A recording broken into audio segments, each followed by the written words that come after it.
Rain on Me. Yeah. Wow. Holy shit.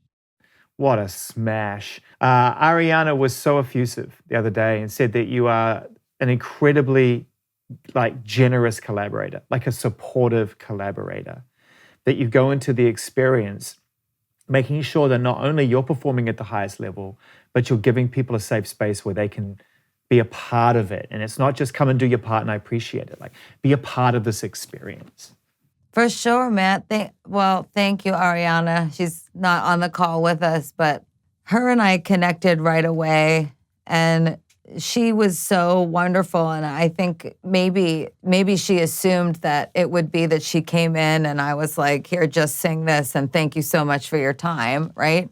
But instead, I asked her what she needed, how she wanted to do things. I was, when we were vocally producing her, I was sitting there at the, not this console. We were at Jim Henson when we finished. I was sitting at the console and talking to her. And then I remember I said to her, okay, now everything that you care about while you sing, I want you to forget it and just sing. And by the way, while you're doing that, I'm gonna dance in front of you because we had this huge big window. I was like, I'm gonna dance in front of you. And she was like, oh my God, I can't, I don't know, oh my God, okay. And then I did it and she sang and she started to do things with her voice that was different. And it was the joy of two artists going like, I see you and I see all the things that humans do this. We create things that make us feel comfortable and we put them all around. I do it all the time. We all do things to make ourselves feel safe. And I always challenge artists when I work with them. I go, make it unsafe, make it super fucking unsafe and then do it again. And it was just awesome to watch her you haven't seen the video yet, but she was so open to trying things that she hasn't done before. She was like, I'm gonna just trust you. And it was this beautiful, I think very healing process for me too, not necessarily having a female artist that mentored me as I came up and being able to be with her and hold her and be like, anything that you feel chains you, like any pop cultural construct that you feel you have to live up to, I'd like you to please forget about it and be yourself. And she was like... Yeah, it's an amazingly important observation because I wondered whether or not subconsciously or maybe consciously, part of the reason you wanted to collaborate with her was because of the courage and the bravery that she has shown in recent years to try to pull herself out of some really traumatic experiences. And, in a weird way, what I hear in Rain on Me is two artists finding each other and sharing that experience. For sure. That woman has been through some really tough, really hard, life-testing stuff. Undoubtedly, and her ability to move on. I mean, when she came into the studio, I was still crying and she was not. And she was like, you're gonna be okay. Call me, here's my number. And she was so persistent. She would try over and over again to be friends with me. And I was too ashamed to hang out with her because I didn't want to project all of this negativity onto something that was healing and so beautiful. And eventually she called me on my shit. She was like, you're hiding. And I was like, I am hiding. I'm totally hiding. And then this friendship blossomed and this song, Rain on Me, the lyrics that I wrote right here in this studio, I'd rather be dry, but at least I'm alive. Rain on me. This is about an analog of tears being like the rain. And you know what it's also a metaphor for is the amount of drinking that I was doing to numb myself. I'd rather be dry. I'd rather not be drinking, but I haven't died yet. I'm still alive. Rain on me. Yeah. Okay, I'm going to keep on drinking. This song has many layers. I wondered about that, and I wondered because when we take ourselves to these places where we feel shame, and that is the stone cold killer. Shame is the stone cold destroyer of everything. And when you take 100%. yourself to that place, then we search for anything that will distract us from our shame. And I wondered whether or not it got bad, the drinking and whether maybe medication or any other crutch came into your life and how bad it got. I mean, I have really, really dope doctors, so they won't give me any narcotics. So to be clear, when I say Papa 911 on this album, it is not an opioid or a narcotic. Like, I don't take any pain medication because it's not healthy for me. But I've flirted with the idea of sobriety. I'm not there yet, but I flirted with it throughout the album, and it's something that came up as a result of me trying to work through the pain that I was feeling. But part of my healing process was going, well, I can either lash the hell out of myself every day for continuing to drink, or I can just be happy that I'm still alive and keep going and feel good enough. Like, I am good enough. It's not perfect, but wabi sabi, I'm perfectly imperfect. In me saying, yes, do I think it's unfair that celebrities are like put in this place where we're not allowed to have problems? Yes. But at that same time, I would like to validate the problems of all these other people that are not famous, right? And then also validate the fact that, like, on the internet and through social media, we have created these, millions upon perhaps billions of enigmas that are avatars of who we are online in order to deal with ourselves. And it's part of how we feel safe, but it's turning on us, and it begins to turn on you because you start to feel It's a shameful. false economy.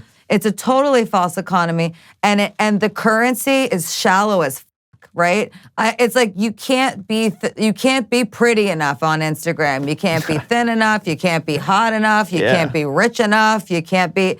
I mean, if you're not in it for impact, like if you're not like famous because you're trying to help the world or make an impact on the world, the return on what you're putting in is a like, and that is a bottomless pit. That is like you are literally circling the drain going, oh, I'm valuable if I get a ton of likes. No, that is not what makes you valuable. What makes you valuable are your values, your morals, your ethics, your code, how you act, how you treat people, your behavior. That's what makes you who you are, not how many people like your post. Well, once you realize that, once you come to that conclusion and you identify that, there are more significant tent poles you should be planting rather than the ones that are planted for you or that seem to move, and they move with the wind, you get to a point where you become free. And I woke up this morning and the song that was rolling around in my head from this album, right, was Free Woman. That is the one that just stuck in my head so much. There's so many earworms in that song. It's crazy, but also the sentiment of what you're saying. And I feel like it's an important step in that album because it feels like you're taking control of your narrative. You've accepted, you've let go through Rain on Me. Let go. I accept it. Now I feel some form of freedom. That this is the dance floor I fought for. That whole lyrical refrain in that verse from that line all the way to the chorus is one of the best bodies of words on the album, I think. Thank you so much. I think I tend to aspire for things to be genderless just because I think that it's significant. But with that song in particular, I felt a need to reference my gender because even though I really have a tremendous disdain for people that attribute gender or sexual identity to your personality. Like, I hate that. I like if someone says oh, your personality's masculine, I'm like, what does that even mean? It just doesn't make sense to me. But it was so important for this to be Free Woman because I was assaulted by a music producer. I was sexually assaulted by a music producer. It's compounded all of my feelings about life, feelings about the world, feelings about the industry, feelings about what I had to compromise and go through to get to where I am. And I had to put it there. And when I was able to finally celebrate it, I said, you know what? I'm not nothing without a steady hand. I'm not nothing unless I know I can. I'm still something if I don't got a man. I'm a free woman. So it's me going, I'm free, but it's not just because I'm a free woman. Look at me. I found gratitude and everything is zen. I no longer am going to define myself as a survivor or a victim of sexual assault. I just am a person that is free who went through some fucked up shit. I mean, that song is such a powerful statement and such an important song and so wild that we're dancing to it. It's almost the perfect embodiment of what you're trying to achieve with this album, is to go so deep and so raw and pull it open and let it all go and get to a place of acceptance and move past it and grow as a human and get to a new era of your life. But I'm going to dance while I do it. Yeah, I say this is the dance floor I fought for. A heart, I know that's what I'm living for. Light up my body and kiss me too hardly. I walk the downtown, hear my sound. This is my way of saying, like, I'm making a dance record again, and this dance floor, it's mine, and I earned it, and all that stuff that I went through, I don't have to feel pain about it anymore. It can just be a part of me, and I can keep going. And I can't tell you, like, how healing this was for me. I could cry about it, except I'm actually feeling so much more healed now that laugh away from the tear feeling is not even as much there. When I first started talking about this album, I would cry like in between every interview.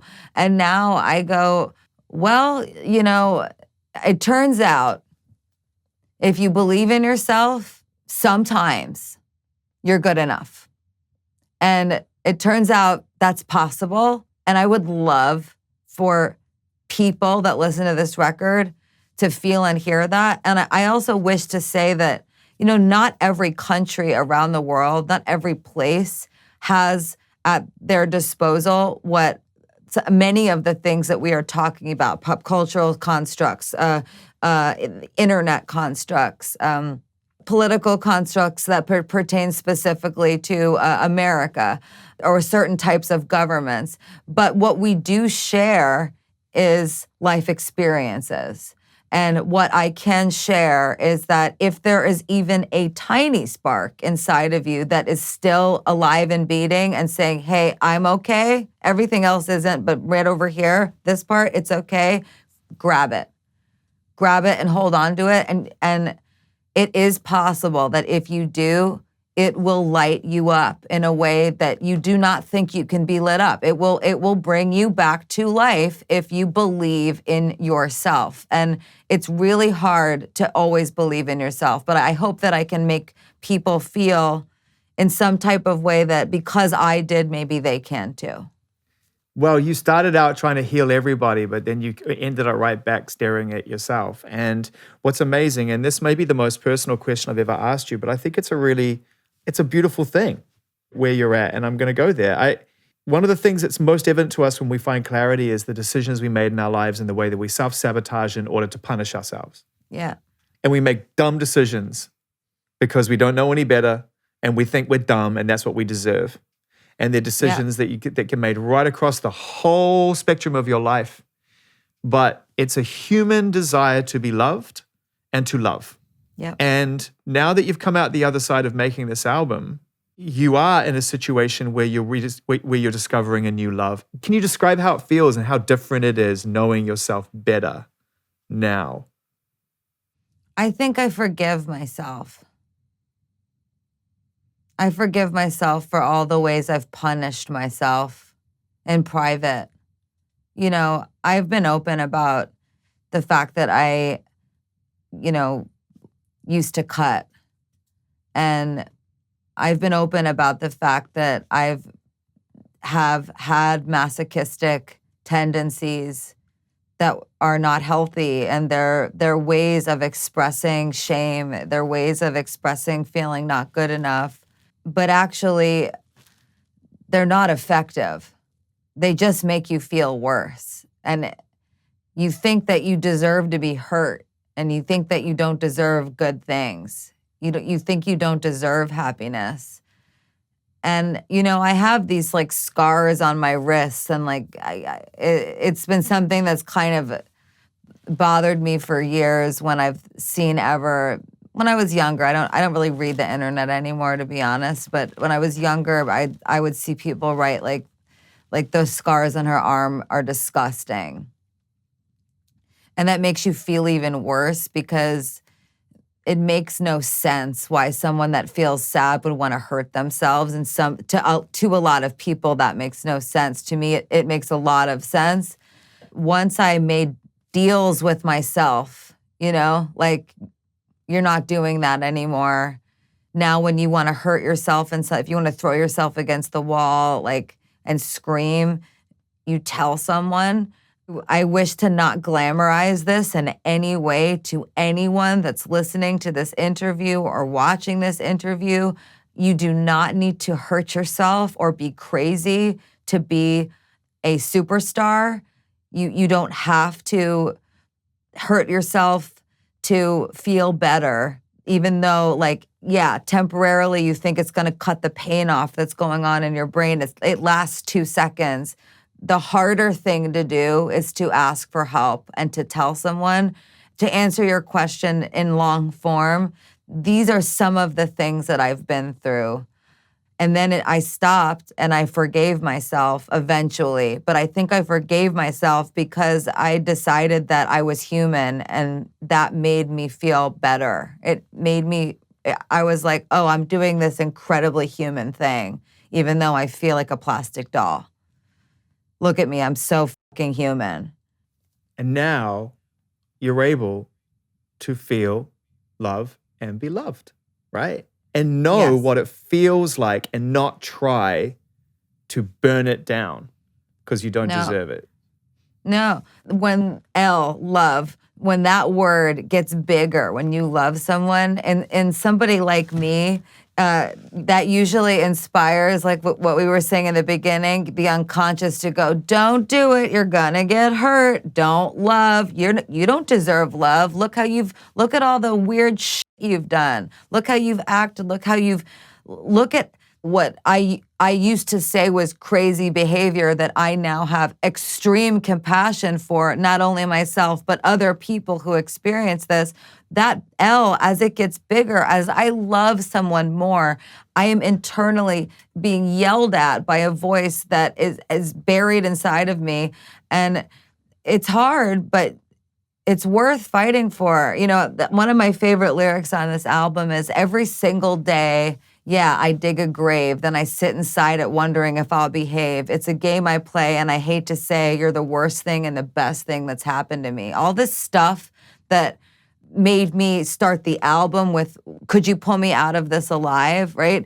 Yeah. All that stuff, that's exactly the stuff that pointed to my humanity. It's exactly the stuff that pointed to my ability to make music. It's exactly the stuff that brought me back to who I am. So I guess what I'm trying to say, Zane, is if you're listening to this album and you're suffering in any type of way, just know that suffering within itself is a sign of your humanity, and you are not broken. You are connected to the whole world, and we are one giant body. We are one full entity, and the whole you is having a whole human experience.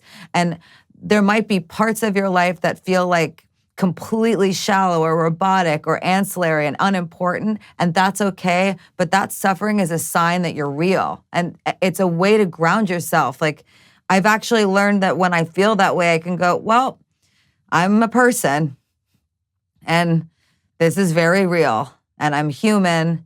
And even though for many years, because I've changed my hair color or my looks or my wigs or my outfits, I have somehow allowed myself to have a life where I've given the narrative away and it's been written for me, I can actually take it back by saying, no, I'm a human. And I go through very human things all the time. That's what this album is. This album is a reclaiming of the dance floor. You opened it and now you're reclaiming it and it's yours and you can dance all night if you want, right? Without people interrupting your flow. And that's what's really euphoric about this experience. And you had to go through that pain to get there, but I'm glad you're back there, Yeah, man. Like, I got back there, and also while I'm dancing now, I'm dancing with my dad, not for my dad. You know what I mean? Yeah. Yeah. Like, everything's different. I'm not performing to fix anything. I'm living my destiny, which is to give gifts to the world. And I truly believe that that's what I'm meant to do. And I know, like, I do believe in God. I don't believe in God the way that, maybe through art, throughout history, it's been portrayed. But I believe in a higher force. And I used to talk to Blood Pop about it. There's a theory that the whole world was created by a feminine sound wave, and that feminine sound wave actually saw what they thought was their father below them and fell to be with their father, but it was actually a reflection from behind them. So they fell into an abyss and broke into two, and that then there were two galaxies that were born, and one was good and one was evil, and that the evil one is the one where evil things pretended to be God. And then we believed in them and we divided, and then we started to argue and hate each other. And that is the world that I believe I live on. But that my understanding of God actually is that it's a sign. I believe God began as a sound. A sign from above. And I got you in trouble, by the way. Full disclosure, I may have sent a message to Elton last night saying, wow, this Lady Gaga album is fantastic. To which he responded, Dear Zane, I haven't heard it yet. Love E.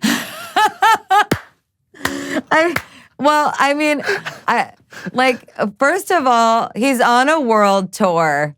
He was, not anymore, but he was on this massive world tour. And the fact that he even made a song with me on the album was like a super joy. But actually, I've kept everything on lock, and I'm super private about my music, and I don't play it for everyone. I keep it to myself, and I'm in so much trouble now. Like, my gay dads are gonna be so mad. You guys sound so, I mean, both of you sound so good on this song. And it's just a joy to hear you come together, because I know that you've come together in many different situations, and he's been there for you because he is that caring, sharing, wonderful person. When he brings you in and cares for you, he really stands by that.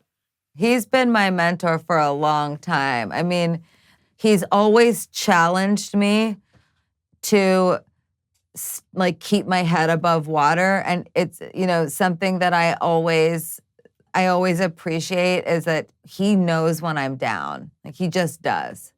And he knows because I hide, because I never want anyone to like see me when I'm like that. And Blood Pop and everyone that I worked on this record with, like, including Morgan, when we were doing the interludes and the beginning and the end, right, of the album, I would just burst into tears or have a panic attack or a trauma response. Like, they saw me go through so much. I hide, but Elton's always really challenged me to take care of my artistry and to really take care of myself.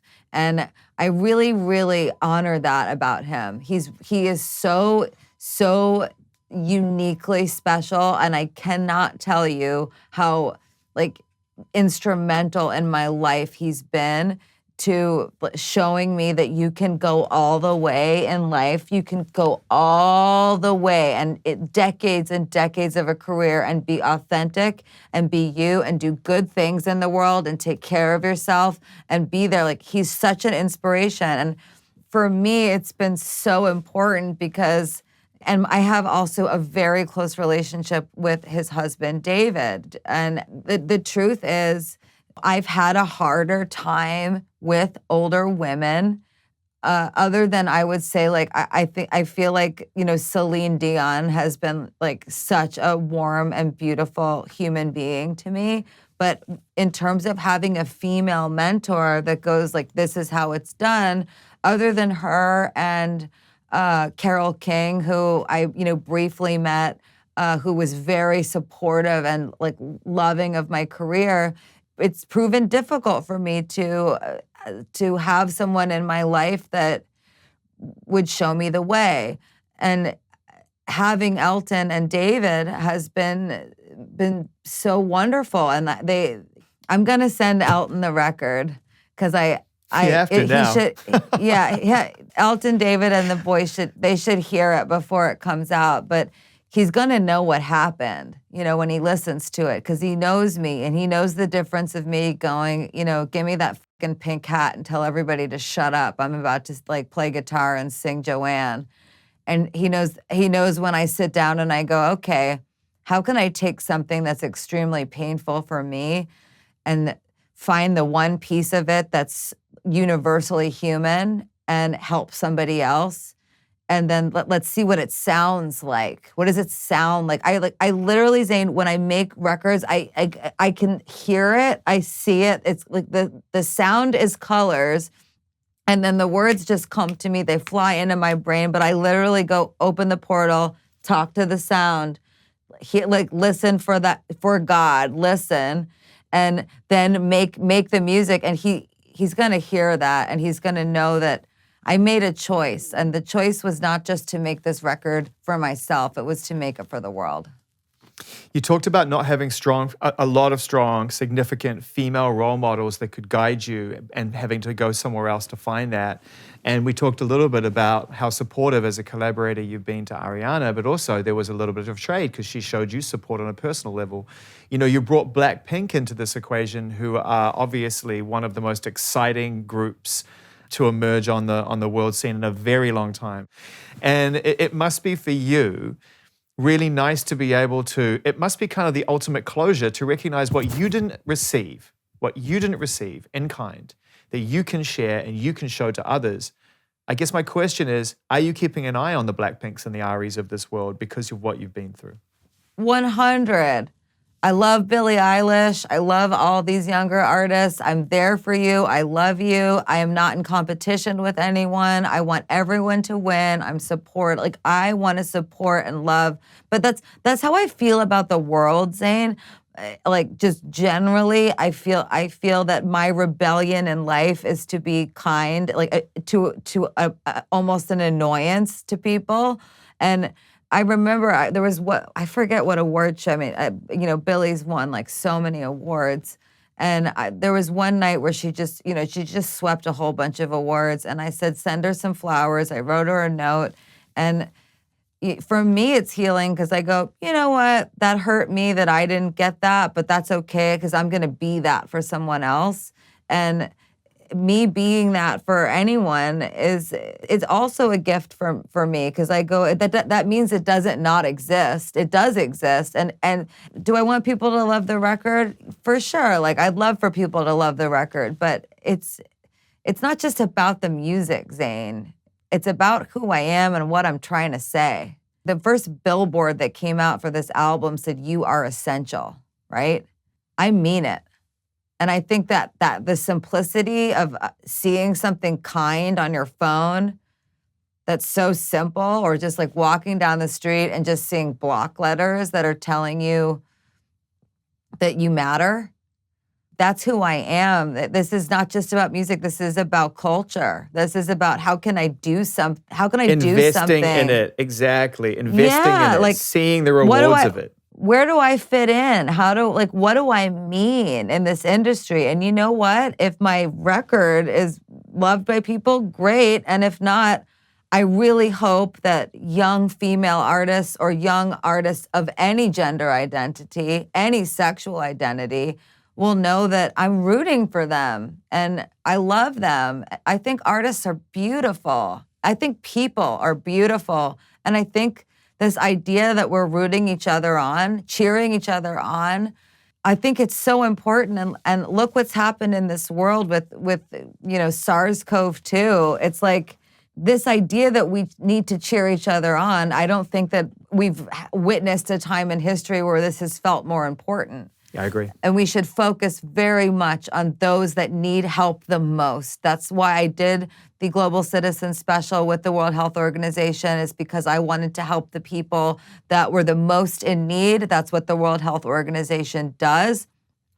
What we can see in all of this is, my God, the kindness. My gosh. Everyone rooting for each other, everybody wanting to help each other, everybody relating that they can't go help their grandma. They can't, my grandma has cancer and has to go into the hospital for radiation, and she's in her 90s and she has to go in by herself. And my mom is outside waiting for her, but my mom waited and got tested to go. It's like, everybody has their thing, right?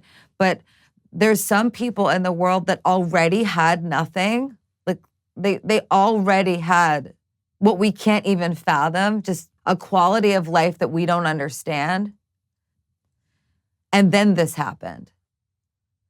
So what about those people? And then I think to myself, that's gratitude. That's where gratitude is sparked. And that's what can inspire people to help each other. And I hope that through this record, and I hope that through the conduit that is me, that I can do whatever I can to just, be a citizen of the world. I was born this way. This is how I am. I feel this way. And help to shape and shift culture in a way that is kind. That is my rebellion. That's what makes me a punk, is that I don't give a f that people think I'm annoying because I talk about doing good things. That's just who I am. It's really great. I really enjoyed seeing you. I enjoyed seeing you. I can't wait to be with you and dance to this music together. And I can't wait to see the world. I'm actually gonna go. I'm sure that it's no surprise for maybe me, but I'm probably going to go to every gay club that I can find when I'm allowed to go, and hug and kiss every human that I come in contact with, that when it's safe to, because I just love people so much. And I hope that the world knows that although I may have said some things in this interview that imply that I feel or have felt in the past attacked or objectified in some way, that's not holistically how I view the planet. It's something I've learned is just one small piece of my experience, but holistically as a planet, I think we're really beautiful. And I think when hard things happen, we really rally and support each other.